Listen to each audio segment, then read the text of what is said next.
The South Africa's budget for hosting the G20 summit is approximately 700 million rands, where 194 million will be spent towards the Leaders Summit, and also 497 million will be spent towards the Sherpa Trek meetings. Now, the expenditure will cover various aspects of the summit, including venue preparations, logistics, and equipment, and also ensuring the safety of world leaders and delegates. And also, it will be spent towards accommodating the visitors and managing transportation for delegates and world leaders. And some of the money will be spent for facilitating communication and media coverage. Now, this is a significant event that's bringing together world leaders to discuss global economic and financial issues. Now, the summit's theme is solidarity, equality, and sustainability, and it's expected to attract around 15 head of states,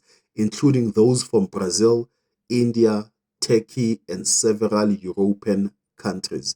Now, the date of this summit is on the 22nd and on the 23rd of November 2025. It will be hosted in Johannesburg, South Africa. And the priority of the event is to boost progress on the UN's 2030 Sustainable Development Goals, supporting the African Union's Agenda 2063, and reforming global economic governance. Now, the G20 represents 85% of global GDP, where 75% of global trade and 2/3 of the world's population.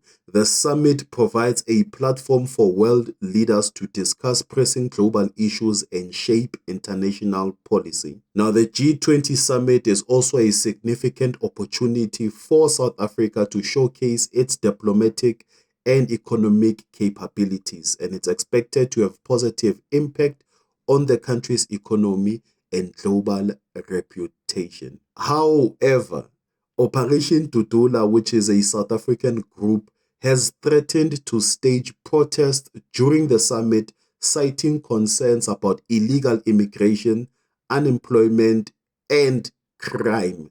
What are your thoughts?